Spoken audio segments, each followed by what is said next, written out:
Olá, vamos então concluir o nosso estudo sobre colisões. Na aula de hoje vocês vão ver como estudar colisões em duas dimensões. Vai ser extremamente importante para vocês conseguirem resolver a atividade dessa semana. Então prestem atenção, anotem as dúvidas aí que vocês tiverem e tirem as suas dúvidas comigo pelo WhatsApp ou pelo e-mail, mas deem preferência aí para o WhatsApp.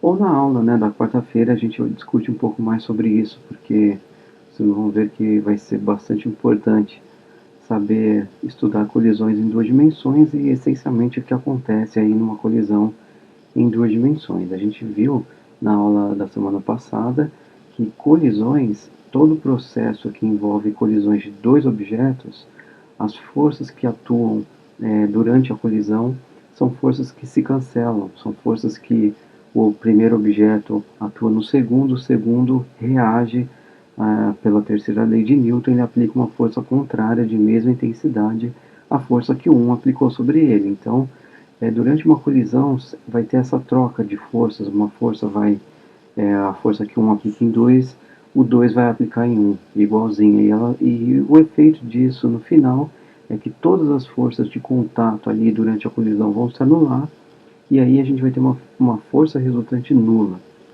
E a consequência de nós termos uma força resultante nula durante a colisão é que a gente vai ter a conservação do momento linear. Então, na aula anterior, eu explorei bastante esse conceito de que em toda situação onde a força resultante for nula, nós vamos ter a conservação do momento linear. Tá? Então, esse é um resultado extremamente importante na física, na mecânica, nas ciências exatas em geral, que é a conservação do momento linear. Então, vocês acabaram de estudar, espero que estejam conseguindo fazer os exercícios da lista e estudar os exemplos que eu fiz em sala de aula e principalmente espero que vocês consigam fazer as atividades, que é o foco aí principal do nosso curso. Então aqui eu vou explorar esse último conceito envolvendo colisões. Aqui novamente teremos a conservação do momento linear atuando nesse problema, mas aqui a gente está agora em duas dimensões. E a gente sabe que força resultante é um vetor, força é um vetor, e atua em três dimensões, na direção x, y e z. E na semana passada nós estudamos colisões que ocorrem em uma dimensão. E aí fica ali até um pouquinho mais fácil de lidar em problemas em uma dimensão, porque a gente não tem que se preocupar em decompor nenhum vetor, nem nada disso. Mas a gente aprendeu também que momento linear também é um vetor. E se ele é conservado, se o momento linear ele é conservado de alguma forma, então significa que ele pode ser conservado na direção x, na direção y ou nas duas ao mesmo tempo. Então, quando a gente introduz uma nova dimensão no nosso problema, aqui ó, nós vamos estudar agora um caso de uma colisão de duas dimensões, a gente vai ver que o momento linear ele se conserva em x, em y e z também, porque o momento linear ele é um vetor. Se ele é conservado, ele vai poder ser conservado em x, y e z. E qual é a condição para que ele seja conservado nessas direções? Simplesmente não tendo força resultante nem em x, nem em y, nem em z. É uma condição extremamente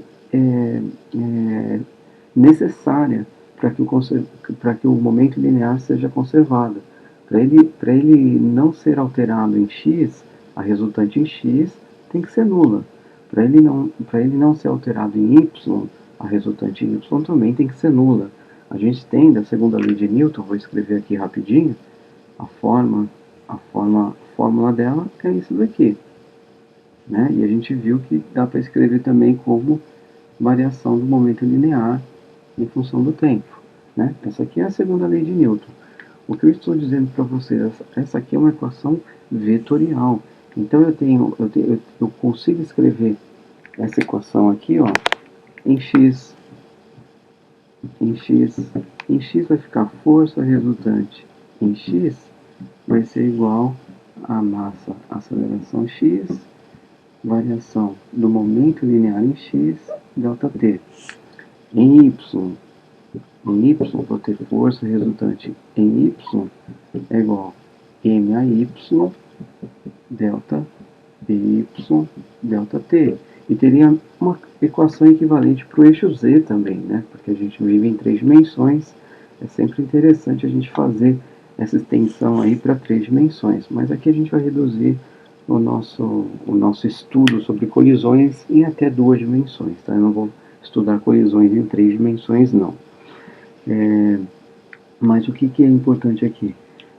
A segunda lei de Newton continua valendo aquela ideia de que se a resultante for zero, o momento linear em função do tempo, ele é uma constante, né? Ele não muda ao longo do tempo, porque se aqui for zero, implica que essa variação aqui no tempo tem que ser zero também, e só vai ser zero se o momento linear for constante, né? Se ele não mudar, se eu pegar um P final menos um P inicial e os dois forem iguais, dá zero, que é a condição para que o momento linear seja conservado. E um último comentário aqui é que eu posso ter, isso é bem comum acontecer, de eu ter uma resultante em x nula, e aí me fornece um momento linear em x que se conserva, mas em y eu posso ter um caso em que há força resultante. E se tem força resultante em y, eu vou ter variação do momento linear em função do tempo. Então eu posso ter situações onde o momento linear ele é conservado em x, mas não é conservado em y, tá? Isso pode acontecer, tá? Então esses são os comentários aí finais aí sobre como que a gente tem que se preparar para estudar uma situação com mais dimensões e além de uma dimensão.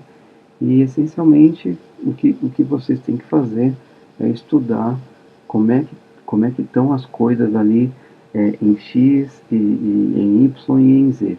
Tá? Essencialmente tem que olhar para o teu sistema, olhar para o que acontece em X, em Y e Z, separadamente. Tá?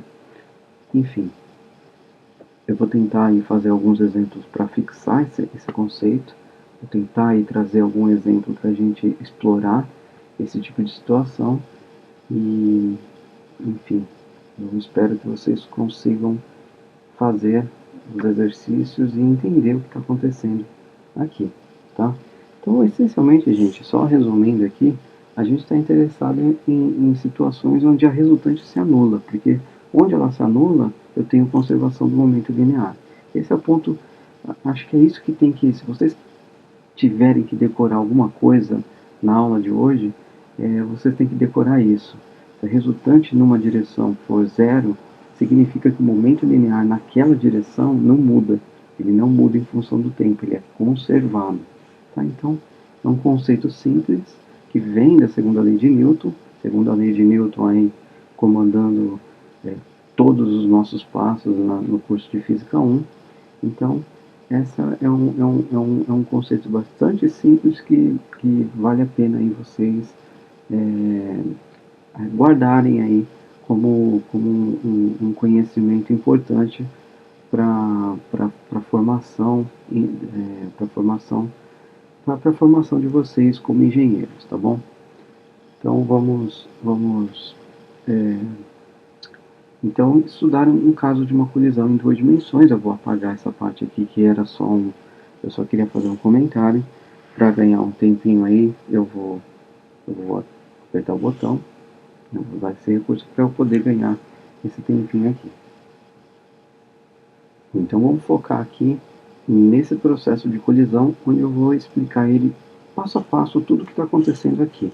Então eu tenho dois objetos, o objeto 1 e o objeto 2. O 2 ele está inicialmente parado, ele está, vamos imaginar que aqui a gente está vendo uma visão de cima de uma mesa de bilhar, que é o que está, que é um dos problemas propostos na atividade, que é uma mesa de bilhar.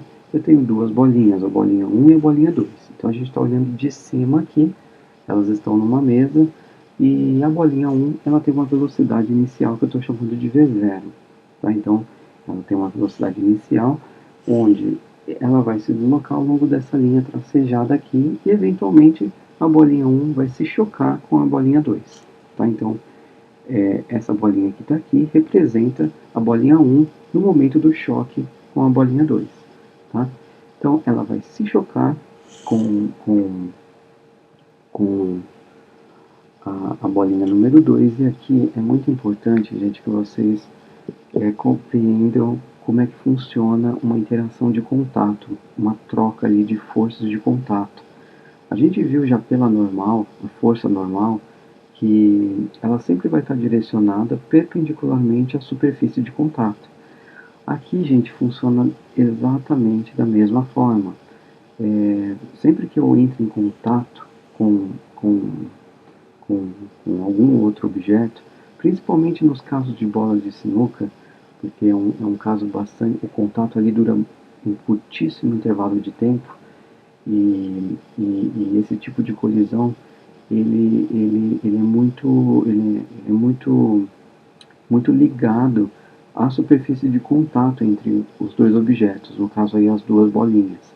Então, a superfície de contato aqui ela vai ser importante porque a força que o 1 vai aplicar no 2, essa força vai ser perpendicular à superfície de contato.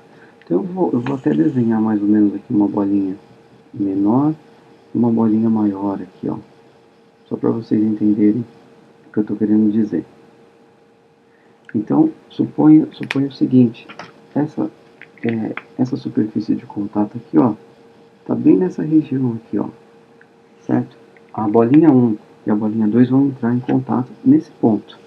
E nesse ponto, essa superfície aqui de contato, a força que 1 vai aplicar em 2 vai ser perpendicular. A força que 1 aplica em 2 vai ser perpendicular a essa superfície de contato. A mesma coisa, né? Mesma coisa para a força que a 2 vai aplicar em 1. É mesmo módulo aqui não tá igualzinho, mas é o mesmo módulo, só que na direção contrária.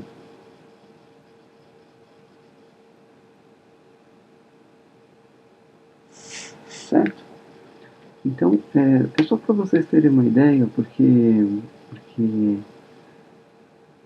por exemplo, eu poderia fazer essa bolinha 1 aqui, ó, ela teria uma velocidade aqui, ó, que ela passaria, por exemplo, aqui, ó. Aqui é uma outra bolinha onde ela passa aqui, tá vendo que ela vem nessa direção, mas a força que a 1 vai aplicar na 2 não vai estar na direção que ela está se movimentando, né, antes da colisão. Aqui é a colisão. A colisão, a superfície de contato está aqui. Então a força que a bolinha 1 aplica na 2 vai ser nessa direção aqui. Entenderam? A mesma coisa para 2 aplicando na 1, na terceira lei de Newton. Aqui é só para vocês entenderem, por exemplo, que embora o movimento dessa bolinha esteja indo nessa direção, a força que ela aplica no objeto 2, ela tem que ser perpendicular à superfície de contato entre os dois objetos durante a colisão. Entendeu? É por isso que quando você está com uma bolinha e ela bate bem no cantinho da outra bola, aí vocês têm esse efeito, né, de fazer com que, embora a bola branca vá nessa direção, vocês conseguem fazer com que a outra bola siga uma direção completamente diferente da direção do movimento da bola branca. Tá?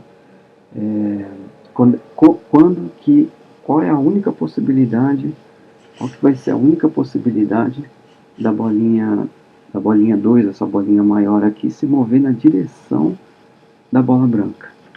Quando vocês têm aqui a superfície de contato bem localizada no centro desse segundo objeto. Vocês têm uma outra bolinha aqui que vai nessa direção, aí sim, né, a superfície de contato está aqui, e aí você pode ter um caso onde a força que a 1 aplica na 2 vai estar na mesma direção do movimento do objeto 1, entenderam? Então é muito importante essa superfície, forças de contato, gente, é sempre importante vocês saberem aonde está a superfície de contato entre os objetos, tá? Então eu estou tentando aqui representar essa superfície para vocês, porque a força trocada entre os objetos, a força de contato trocada entre os objetos vai ser sempre perpendicular a essa superfície, tá? A normal, acho que foi o primeiro caso que vocês viram de força de contato, e agora estão vendo aqui um processo de colisão, onde o contato vai ser muito importante, porque se não tiver contato não tem colisão, né? Pelo menos aqui na mecânica, não tendo contato não tem colisão. Do ponto de vista aqui dos sistemas mecânicos, tá? Mas para as forças de contato é muito importante eu ter as superfícies de contato para eu poder representar a força de contato. A força de contato eu vou conseguir representar ela corretamente, colocando ela perpendicularmente a essa superfície de contato, tá bom? Então eu vou apagar aqui. Espero que vocês tenham entendido aqui o que eu estava querendo dizer, porque nesse caso aqui, olha só, a bolinha 1 se move nessa direção e a bolinha 2 vai nessa. É como se a superfície de contato aqui, ó, tivesse aqui mais ou menos, certo? A superfície de contato está aqui, e aí a bolinha 2 vai nessa direção, certo? Porque ela estava inicialmente parada, ela estava inicialmente em repouso. Ela só vai se movimentar sob a ação de uma força resultante. Essa força resultante vem da bolinha 1, e a bolinha 1 vai na direção dessa força resultante, tá? E ela vai nessa direção com o ângulo θ. Esse ângulo θ eu vou chamar de θ2, que é o ângulo que a bolinha vai se movimentar em relação à linha de choque. A linha de choque da bolinha 1 com a 2, tá vendo? A linha de choque ou linha de incidência da bola 1 é a linha em que a bolinha 1 vai incidir sobre a bolinha 2, mas aí eu falo simplesmente linha de choque. É a linha essa linha, ela inclusive precisa passar pelo objeto 2, porque se essa linha não passar pelo objeto 2 não vai ter colisão, né? A princípio até vai ter em alguns casos, mas eu não vou discutir muito sobre seção de choque nem nada disso. Eu vou só falar que só vou estar interessado nesse ângulo θ2, que é o ângulo que a bolinha 2 vai fazer em relação a essa linha de choque aqui que eu tinha inicialmente, tá? E a bolinha 1 vai sair nessa direção. Observe, aqui é curioso, porque a gente sabe que se a bolinha 2 vai nessa direção porque a força resultante está nessa direção, a gente a princípio sabe que a força resultante sobre a 1 também vai estar no sentido oposto. E eu poderia perguntar por que a bolinha 1 voltou no sentido contrário a esse movimento da bolinha 2. Porque ela não veio, eu já não poderia representar a bolinha 2 para cá, e aí esse desenho aqui estaria esquisito, no mínimo. Por que eu não faço isso? Porque, gente, a bolinha 1 ela tem uma velocidade inicial. Essa velocidade inicial ela vai se compor, ela vai fazer uma composição com o movimento produzido pela força resultante produzida nessa colisão. Então vai ser uma composição da velocidade que ela vai ter depois da colisão, porque ela não estava em repouso, a bolinha 1, então vai ter ali uma composição do movimento do movimento que vai ser feito com a componente da velocidade na pós-colisão, mais o movimento produzido pela força resultante de reação aqui da força de reação da bolinha 2 em cima da bolinha 1. Entenderam? Então, por que eu não coloco aqui a velocidade final da bola 1 nessa direção, exatamente contrária à bolinha 2, porque a bolinha 1 estava em movimento antes da colisão, e aí o movimento final depois da colisão vai ser uma composição entre essa resultante que eu falei, que vem da terceira lei de Newton, mais a velocidade que ela tinha antes da colisão. Vai ser uma composição aí dessas duas coisas, tá? Mas o mais importante, o mais legal, é que não é qualquer velocidade que eu vou usar aqui, não é qualquer VF que vai ter, porque aqui eu vou ter conservação do momento linear, e a conservação do momento linear impõe algumas restrições aos valores de VF, UF e tudo isso, tá? E é isso que a gente vai estudar hoje. E como a princípio eu não sei para que direção a bolinha 1 vai depois da colisão, eu simplesmente coloco aqui e fecho aqui. Eu faço igualzinho eu fiz para a θ 2, eu peguei esse ângulo que a bolinha 2 faz com a linha de choque. Eu vou também definir um θ 1, que vai ser o ângulo que a bolinha 1 vai fazer em relação a essa linha de choque. Tá? Vou simplesmente fazer isso. O próximo passo, gente, estão definindo aí os parâmetros importantes de uma colisão em duas dimensões, que é a velocidade inicial dos dois objetos, a velocidade final dos dois objetos e esses ângulos que fazem com a linha de choque. Tá? Essencialmente, esses são os parâmetros mais são importantes aí. E aí, o que eu faço agora? Eu estou num sistema de duas dimensões, então é conveniente eu definir o meu x positivo e o meu y positivo. Tá? Então é interessante definir porque aí eu consigo escrever nesse caso aqui, ó, eu vou ter que VF vai ser, olha só, VF eu vou decompor numa componente y e uma componente x. Então ele vai ter um módulo de VF. A componente x é cosseno de θ1 na direção de chapéu. E deixa eu apagar essas colisões aqui para ganhar um espaço, mais VF seno de θ1 na direção J chapéu, e tudo positivo porque VF aqui do jeito que eu representei está positivo. Tá? Se por um acaso o movimento da bolinha 1 é para baixo, aí vai aparecer um sinal ali, eu vou ter errado essa representação, mas aí enfim, só vai aparecer um sinal negativo em algum momento, é porque eu simplesmente errei a direção do VF, tá? Então não se preocupem se estiver errado a princípio esse vetor, tá bom? Vou escrever agora o vetor velocidade final da bolinha 2. Eu estou usando V para a bolinha 1, a letra V para a bolinha 1 e a letra U para a velocidade da bolinha 2, tá? Para não ficar carregando aí de notação. Então, velocidade final da bolinha 2 vai ser UF, a componente x aqui nesse desenho aqui vai ser positiva e vai ser cosseno de θ2 na direção I chapéu, e vai ser agora negativo UF seno de θ2 em direção J chapéu. Então tenho, eu uma vez definido o sistema de coordenadas, e é sempre interessante orientar o eixo x em cima da linha de choque. É uma dica aí. Você pode colocar o sistema de coordenadas, você pode colocar onde você quiser, mas a forma mais prática numa colisão é sempre pôr o eixo x em cima da linha de choque, tá? É uma dica. E, bom, então, agora as coisas aqui vão começar a ficar interessantes, porque eu consigo, isso aqui é a situação final, são as velocidades finais. Eu tenho os valores iniciais, que é V0.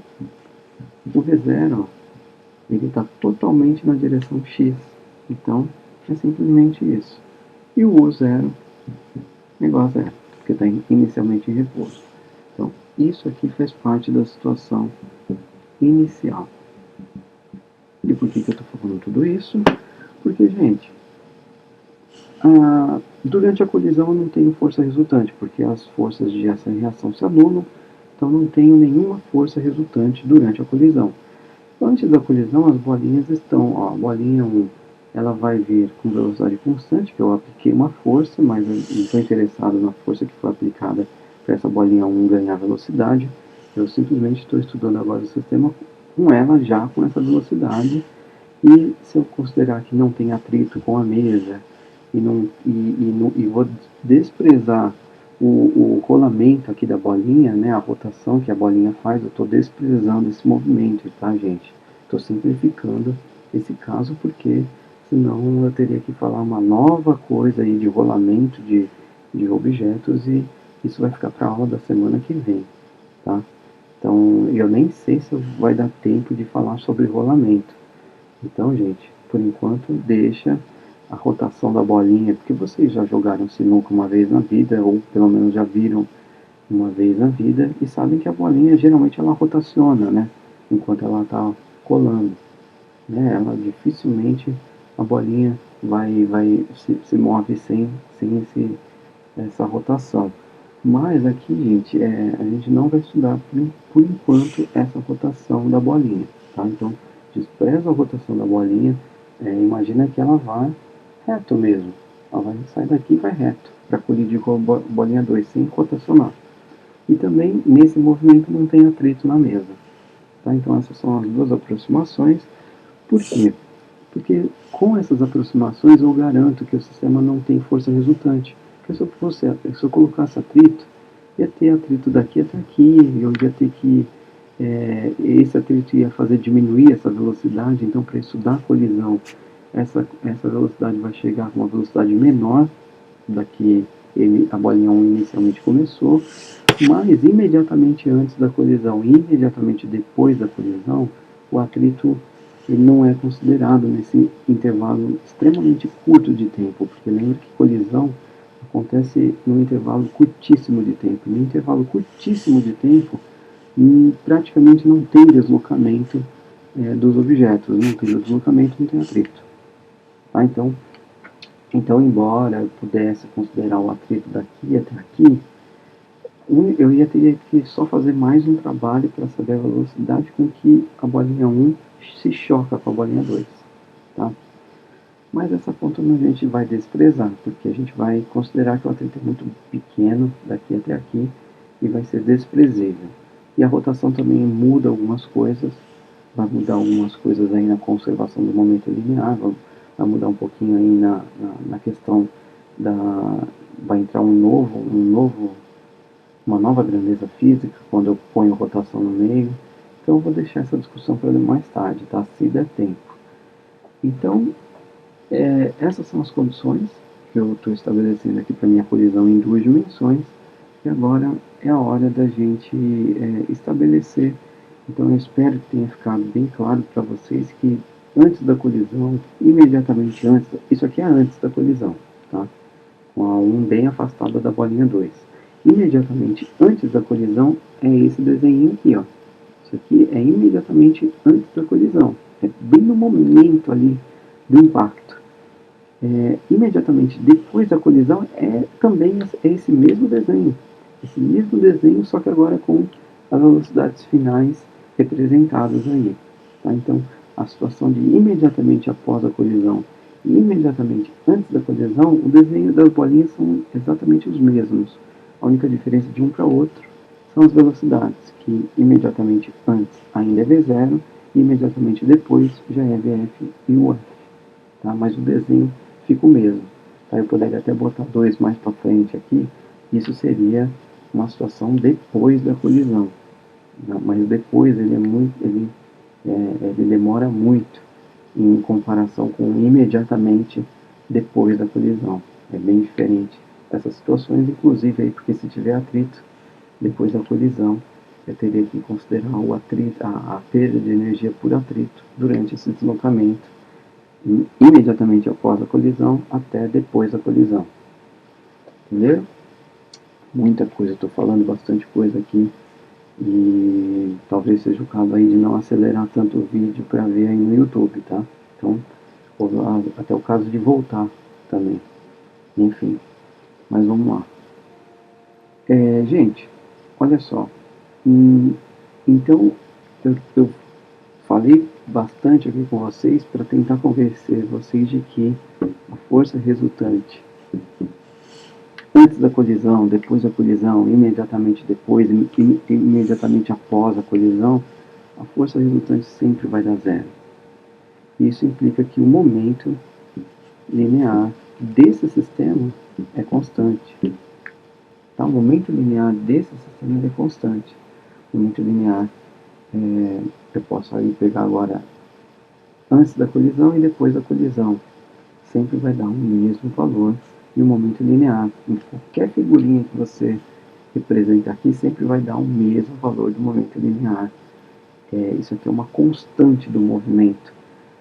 Pode acontecer o que for aqui, pode acontecer o que vocês imaginarem, desde que as bolinhas fiquem em cima da mesa de bilhar, desde que não tenha perda por atrito, desde que não haja força resultante, esse momento linear ele permanece o mesmo, tá? Ele não muda.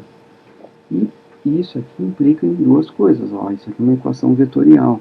Então eu tenho que a força resultante ela é nula tanto em x como em y. Então eu vou ter momento linear conservado tanto em x como em y. Então aqui eu vou começar a escrever, a separar o meu estudo em x, em x, olha só, eu vou ter inicialmente, inicialmente eu tenho, em x eu tenho um V0, certo? Eu tenho um V0, mas em x eu vou ter o momento linear em x, ele é uma constante. E o momento linear em x vai ser a massa no bloco 1. Então aqui eu vou olhar para a situação antes da colisão. Antes da colisão eu tenho um momento linear total em x, porque esse aqui é o momento linear total do sistema antes da colisão. Antes da colisão eu vou ter M1 V0 e eu teria ali M2 U0. Só que o 0 é 0. Então eu não tenho velocidade inicial para o objeto 2. Então esse termo é 0. E isso aqui também vai ser igual. Isso aqui vai ser igual a M1 VF, velocidade final do bloco 1, mais M2 UF. Tá? Então, isso aqui é igual ao que está escrito aqui embaixo. E aí eu tenho como escrever da seguinte forma aqui, Px vai ser Px, igualando uma coisa com a outra, eu vou ter aqui M1 V0, igual a M1 VF mais M2 UF.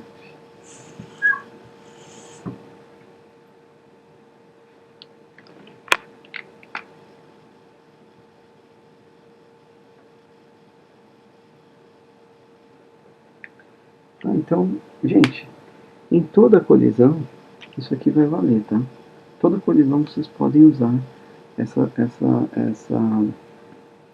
expressão aqui, que significa imediatamente antes da colisão, eu vou ter o momento linear do sistema, aqui no caso aqui, eu só tenho o objeto 1 se movimentando, então o momento linear imediatamente antes da colisão vem toda da bolinha 1.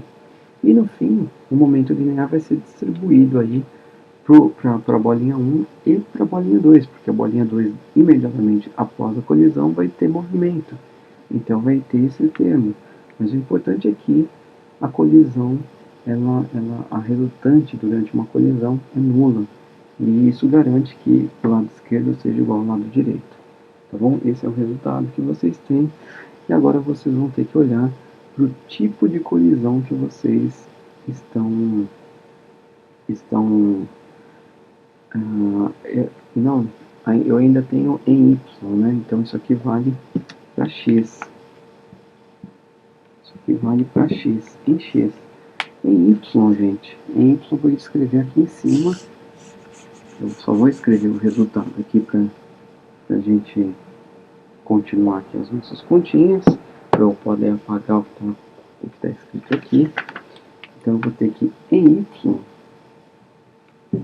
eu vou ter, olha só, em Y eu não tenho movimento inicial, então vai ser 0. Tanto a bolinha 1 como a bolinha 2 não tem movimento na direção Y. Então, não tem momento, o momento linear em Y é 0. Portanto, o lado direito dessa equação também tem que ser 0. Só que eu tenho velocidades aí, eu tenho M1 VF seno de θ1 menos M2 UF seno de θ2. Então eu tenho em Y essa equação aqui, ó. Eu tenho essas duas equações que me permitem estudar a colisão em duas dimensões. Tá vendo que, ó, em Y o negócio é interessante porque era 0 no início, tem que ser 0 no fim. E para dar 0, esses dois termos aqui tem que se anular. Então o momento linear em Y da bolinha 2 tem que ser igual ao momento linear da bolinha 1, só que de sentido contrário.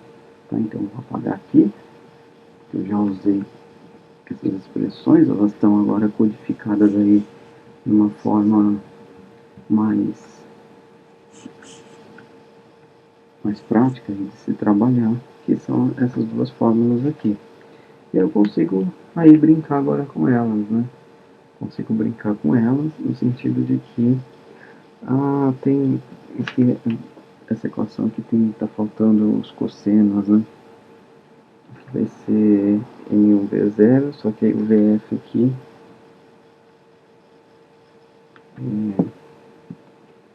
VF aqui tem um cosseno de θ1 mais M2 UF cosseno de θ2.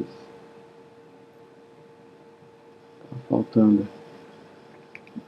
Dê uma olhada, ficou faltando colocar os cossenos aqui para tornar completa, né? Porque eu não tenho VF tudo na direção X, eu tenho uma componente da VF que é a projeção dela na direção X, e aí tem esse cosseno. E é a mesma coisa para a velocidade final da bolinha 2. Então faltaram esses cossenos aí. Aí sim, agora eu tenho como trabalhar com essas fórmulas. Tá? Então vamos ver aqui como que a gente faz. Olha só, aqui nesse ponto, gente, nesse ponto os exercícios, geralmente o que eles fazem? Geralmente ou eles dão as velocidades finais da bolinha 1 e 2, e aí você tem duas equações e duas incógnitas, que vai ficar os ângulos, θ1 e θ2. Né? A velocidade inicial geralmente é dada, geralmente a velocidade inicial do primeiro objeto sempre é dada. E aí o que vai mudar é, o problema vai te dar ou os ângulos, ou as velocidades, ou um ângulo e a outra velocidade, mas sempre vai ser possível vocês trabalharem aí com as informações mediante a resolução dessas duas equações. Tem alguns casos em que às vezes não às vezes é dado só a velocidade final da bolinha 2, por exemplo, ou só o ângulo, né? Só dá pouca informação para você resolver o teu problema. Só que a colisão ela tem uma outra característica, além de conservar o momento linear. Isso aqui veio só da conservação do momento linear, só disso daqui. Tá? Essa equação, essas duas equações vieram da conservação do momento linear. Tá? É um resultado da conservação do momento linear. As colisões têm uma outra característica, que elas podem ser totalmente elásticas, que aí a energia cinética se conserva, ou elas podem ser inelásticas, né? Na outra ponta elas podem ser inelásticas, onde eu não vou ter conservação da energia cinética, e a característica dessa colisão é que os dois objetos se fundem num só e se transformam numa coisa só. Toda a energia envolvida ali, se a energia cinética não é conservada, é porque parte dessa energia foi consumida.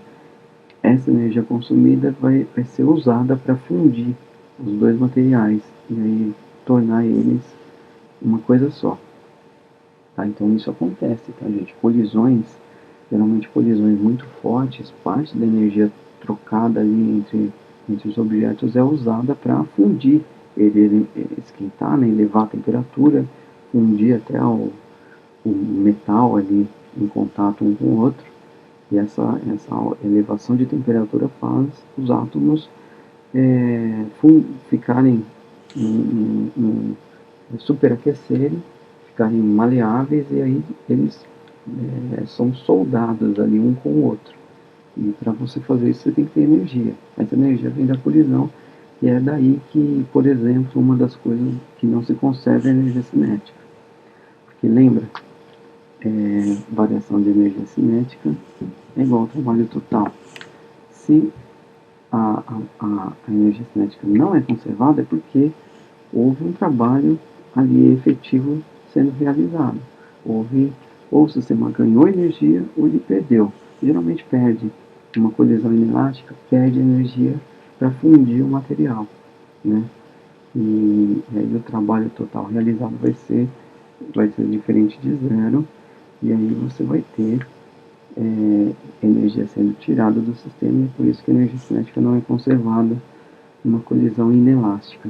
Só que numa colisão elástica, a ideia da colisão elástica é que o trabalho total, todas as forças que atuam durante a colisão, elas dão zero. O trabalho realizado por todas as forças que atuam durante a colisão dá zero. Isso implica em conservação de energia cinética.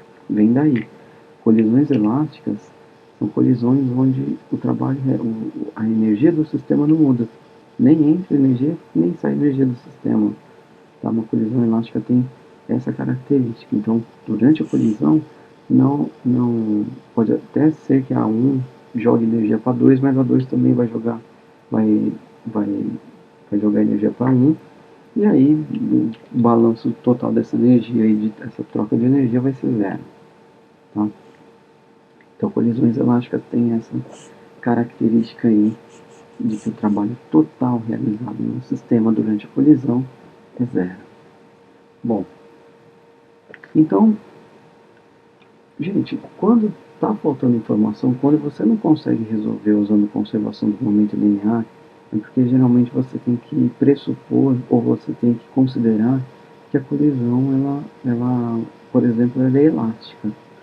Então, num jogo de bilhar, e isso está lá na atividade, num jogo de bilhar, geralmente as colisões que ocorrem, elas são aproximadamente elásticas. Lembra que a elasticidade de uma colisão vai de 0 a 1, onde 0 é inelástico e 1 é elástico? As colisões durante um jogo de bilhar é muito próximo de 1.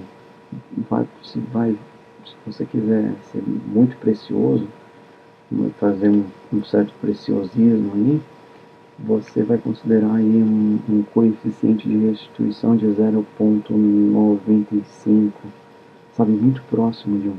Então, uma colisão num jogo de bilhar, ela é aproximadamente elástica. As colisões que ocorrem são aproximadamente elásticas. E aí a gente tem, então, que delta K igual a zero. Colisões elásticas, isso aqui só vale para colisões elásticas, tá, gente? Tá? Isso aqui vai me dar uma nova equação, né? Uma nova equação que eu tenho meio de mv0 ao quadrado no início, essa aqui é a energia cinética no início, teria uma energia cinética associada à bolinha 2 se ela tivesse velocidade. Ela não tem. Então, energia cinética no fim, porque se há conservação de energia cinética, gente, é porque a energia cinética no início é igual no fim. Então, isso aqui é o início, e isso aqui é o fim. mvf ao quadrado mais meio de m2 uf ao quadrado. Tá bom? E aí, essa aqui é uma nova equação. A gente tem uma terceira equação que nos permite ter três incógnitas. Então, ó, aqui no fim, a situação final são 4 incógnitas. Se eu tenho que saber pelo menos um delas. Tá? Se eu não souber nenhuma das 4, eu vou ter 3 equações. Eu vou ter que ficar tentando caçar uma nova equação que, pelo menos aqui no nosso curso de Física 1, não tem mais nenhuma outra equação que a gente trabalhar, tá? a gente chegou aí no limite aí de equações para colisão. Eu sei que se a colisão for elástica, eu tenho essa terceira equação. Se a colisão for inelástica, se eu tivesse uma colisão inelástica, além disso, só que se uma colisão for inelástica, gente, não faz sentido escrever, por exemplo, essas duas equações. Por que não faz sentido? Porque eu não vou ter a 2 indo nessa direção e a 1 para cá. Eu não vou ter isso, porque a colisão inelástica pressupõe a fusão dos objetos no pós-colisão. Então eu não posso representar uma colisão inelástica assim. Então eu tenho que representar elas uma coisa só, de tal forma que VF seja igual a UF. Isso aqui seria aí, além das equações de conservação do momento linear que eu vou ter, que não são essas daqui, numa colisão inelástica, eu também vou ter essa daqui. Tá? Depois a gente estuda aí as colisões inelásticas. Eu estou focado aí na colisão elástica porque é o que vocês vão precisar para resolver. Inclusive, agora, gente, agora aqui é resolver essas equações. Se eu não me engano, na atividade vai ser dada a velocidade inicial do objeto, vai ser dada, deixa eu ver agora, vai ser dada os ângulos, acho que vai ser dado o ângulo θ2 e vou conhecer o θ2. Tá? Então eu vou ter 3 equações e 3 incógnitas, então para vocês encontrarem. Tá? Dá para encontrar usando. Então está aqui, ó, para resolver a atividade 6 e nesse jogo de bilhar, tudo que vocês precisam saber está nessas 3 equações aqui. Tá bom? É claro que adapta aí, né, para a atividade, eu não sei muito bem como é que vai estar, mas um resultado muito interessante aí que vocês vão obter. Eu espero que vocês obtenham, faz parte da atividade, vocês chegarem a esse resultado, é que, considerando colisões elásticas, considerando que as massas são iguais, na atividade vai estar dito isso, que as massas do objeto 1 e 2 são iguais, M1 igual a M2. Além de eu ter colisão elástica, além de eu ter, que mais? Além de eu ter todas essas equações, eu vou chegar aqui θ1 mais θ2 é igual a 90 graus. É um resultado muito legal no jogo de bilhar, porque ele ajuda bastante a você mentalizar a sua jogada, sabendo que, por exemplo, geralmente o que a gente quer fazer é encaçapar a bola 2, né? A bola 1 seria a bola branca, a bola 2 a bola que a gente quer encaçapar, e aí a gente tenta imaginar o ponto de contato, a gente quer produzir uma força resultante na direção do buraco, né? Esse é o objetivo, é produzir uma força resultante na bolinha 2, que aponta na direção do buraco, para que a bolinha 2 vá para lá. E aí a gente se a soma do θ1 com θ2 for 90 graus, e eu preciso, por exemplo, dessa linha de choque aqui, e aqui está o buraco, eu consigo saber para onde vai a bolinha 2, a bola branca, porque é só pôr meu dedo na direção. Aqui, para onde vai estar apontando a 2, tá vendo? Pode usar aqui o nosso ângulo reto natural, aqui da nossa anatomia humana, né? A gente tem essa facilidade aí de encontrar num diagrama os ângulos retos usando o nosso indicador e o nosso polegar, tá? Aqui tem 90 graus aproximadamente. Então, se o ângulo entre a velocidade final da bolinha 2 e da bolinha 1 for 90 graus, é só eu representar aqui, ó. Para não fazer isso aqui, né, eu vou deixar a palma da minha mão aberta. Entenderam? Entenderam? Então, super fácil de, de encontrar, porque vocês vão ver aí na atividade que se a bolinha branca cair no buraco também, você perde o jogo. Tá? No bilhar, se você vai matar a última bola e você encaçapa a última bola e encaçapa a bola branca também, você perdeu. E aí, isso pode ser enfim, é como tomar um gol de pênalti aos 49 minutos do segundo tempo, ou marcar um pênalti numa prorrogação de morte súbita, né? Enfim, é fatal. Você não pode cometer esse erro no bilhar, tá? Então é isso, gente. Eu talvez agora faça algum exemplo, não sei se farei, porque já estou vendo aqui que a aula está extremamente comprida e eu ainda tenho mais um assunto para falar. Então, talvez eu faça aí na aula de quarta, tá bom?